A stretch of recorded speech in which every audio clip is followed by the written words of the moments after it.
আসসালামু আলাইকুম এভরিওয়ান। চেনা অচেনা ভালোবাসা গল্পের ৪১ নম্বর পার্ট। তো আর বেশি কথা না বলে চলুন গল্প শুরু করে দেই। মারিয়ার শরীর মাত্রা অতিরিক্ত কাঁপছে। রেহানা বেগম আস্তে করে মাথায় হাত বুলিয়ে দেয়, বলে দে মা।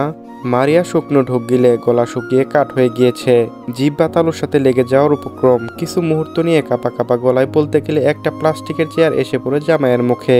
বসার ঘরে বসে রয়েছে সবাই, ছেলের বাবা, চাচা, বড় ভাই। মেয়ে পক্ষে শুধু মজিদ মিয়া আর রেহানা বেগমই রয়েছে, সাথে পাড়ার একটা মেয়ে। মারিয়াকে সাজানোর জন্য নিয়ে আসা হয়েছে তাকে। ঘরের ডান দিকে মাথা নিচু করে বসে রয়েছে মারিয়া, তার ঠিক সামনেই ছেলেকে বসানো হয়েছে। মারিয়ার সামনেই মৌলবী বসে রয়েছে, হাতে খাতা। ঘরে সকলের দৃষ্টি মারিয়ার দিকে, তার মুখ থেকে কবুল বলা শোনা। রেহানা বেগম মেয়ের মাথার পাশেই দাঁড়িয়ে রয়েছেন, ডান হাতটা মেয়ের মাথায় রেখে নিম্ন সুরে কয়েকবার বলে, কও মা, ডরাইও না, মা আছে তো। মায়ের কথায় মারিয়া কাঁপা কাঁপা গলায় কিছু উচ্চারণ করতে যাবে, তার আগে বাহির থেকে লাল রঙের একটা চেয়ার ভেসে আসে একদম জামাইয়ের মুখ বরাবর। হঠাৎ করে এরকম হয়, ধরফরে উঠে সবাই সকলে দাঁড়িয়ে পড়ে। জামাইয়ের নাক মুখ থেকে গোল গোল করে রক্ত বের হচ্ছে। তেলে পড়ে জসিমউদ্দিন, ছেলের বাবা। মজিদ মিয়া তড়িৎ গতিতে বের হতে নিলেই তিনজন একসাথে ঘরে প্রবেশ করে। মাঝখানে আবরার, ডান পাশে ইয়ামিন, বা পাশে রাতুল। রাতুল মুখ টিপে হাসছে জামাইয়ের দিকে তাকিয়ে। ইয়ামিনের দৃষ্টি দেয় সামনে বসে থাকা লাল শাড়ি পরিহিত রমণীর দিকে। শান্ত চোখে এক নজর তাকায়। আবরার সোজা চেয়ারে বসে পড়ে। তিনজনকে দেখে মারিয়া একটা স্বস্তি পেলেও মজিদ মিয়া ভীষণ অবাক হয়। তোমরা কেডা বাপ? আবরারের দৃষ্টি দূরে দাঁড়িয়ে থাকা ২৭ বছরের ছেলের দিকে, মুখে হাত দিয়ে দাঁড়িয়ে আছে। আবরার মজিদ মিয়ার প্রশ্ন উপেক্ষা করে, কথা কও না কেন, কেডা তোমরা? এইবারও আবরার কিছু বলে না। ইয়ামিন লম্বা করে শ্বাস ফেলে বুকে হাত গুজে ঠাই দাঁড়িয়ে রয়। রাতুলের ভিতরটা ছটপট করছে কিছু বলতে, কিন্তু আবরারের ডরে কিছু বলছে না। সকলে নীরবতা। এবার জসিম মিয়া বসা থেকে উঠে দাঁড়িয়ে পড়ে। মাস্তানি হচ্ছে এখানে?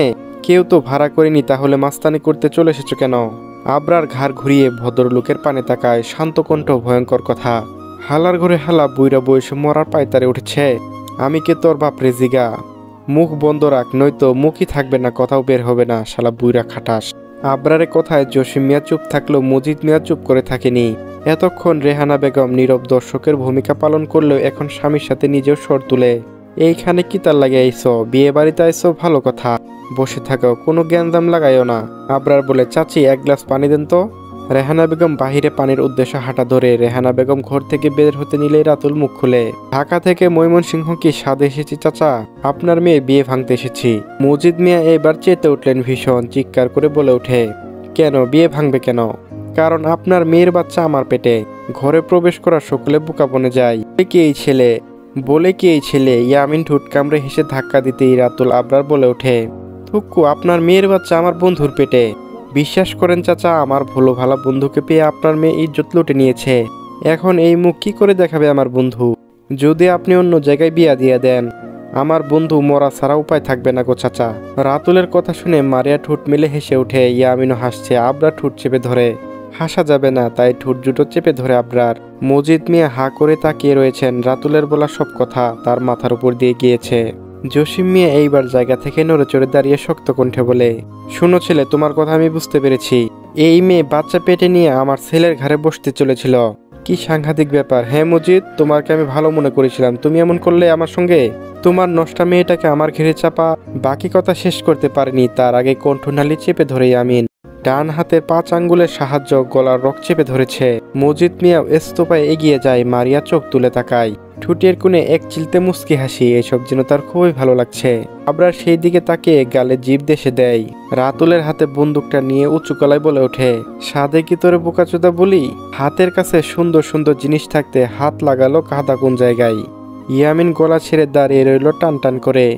জসিম মিয়া বড় বড় নিঃশ্বাস নিচ্ছে। এক মুহূর্ত আর ওইখানে থাকবে না, থাকলেই বিপদ। কাজী পালাতে নিলেই আবরার ইশারা করে, বসেন, আপনার কাজ আছে, শেষ না করে গেলে এইখান থেকে একটা বুলেট আপনার নামে দান করে দিব।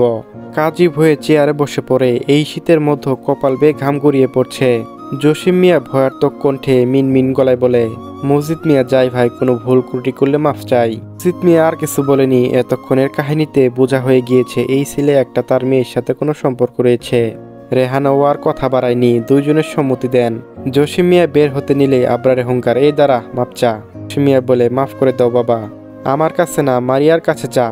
তাকে উল্টাপাল্টা কথা বললে তার কাছে চা। আর শুন, এখানের কথা যেন কোনো পাসকান না হয়, যদি হয় তাহলে তো জানিস। তুই না জানলেও তোর ছেলে খুব ভালো করে জানে আমি কি। তাই মাপ 4 ফুট। জসিম মিয়া মারিয়ার কাছে মাপ চেয়ে বের হয়ে আসে। কাজী সাহেব কাচুকুচু হয়ে বসে রয়েছে।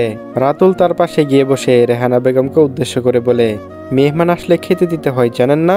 ওই ডায়রিয়া, উঠে খাবার নিয়ে আসো, ক্ষুধা পেয়েছে তোমার বিয়ে ভেঙে। মারিয়া ইয়ামিনের দিকে তাকিয়ে মুচকি হেসে উঠে পড়ে মায়ের সাথে রান্নাঘরের দিকে গিয়ে যায়।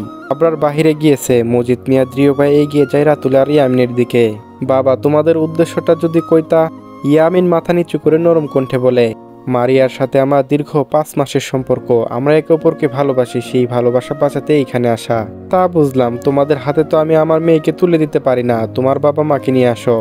পাশ থেকে রাতুল বলে ওঠে, চাচা আপনি চিন্তা করবেন না, আমরা সব ব্যবস্থায় করে এসেছি। আপনি 10 মিনিট অপেক্ষা করেন, সবাই আসছে। মসজিদ নিয়ে আর কথা বাড়ায় না। যেইখানে মেয়ের শান্তি সেইখানে বিয়ে দিবে মেয়েকে। ছেলেগুলো ভালো আছে, শুধু মাথা একটু গরম। দেখতেও রাজপুত্রের মতো, লম্বা ফর্সা পরিপাটি। রেহানা বেগমেরও মনে ধরেছে খুব। এতক্ষণ এসব কাহিনীতে তার সব বোঝা শেষ। তার খুব ভালো লেগেছে ছেলেগুলো মারামারি, একদম সিনেমার মতো। ছেলেগুলো সিনেমার নায়কদের মতো সুন্দর।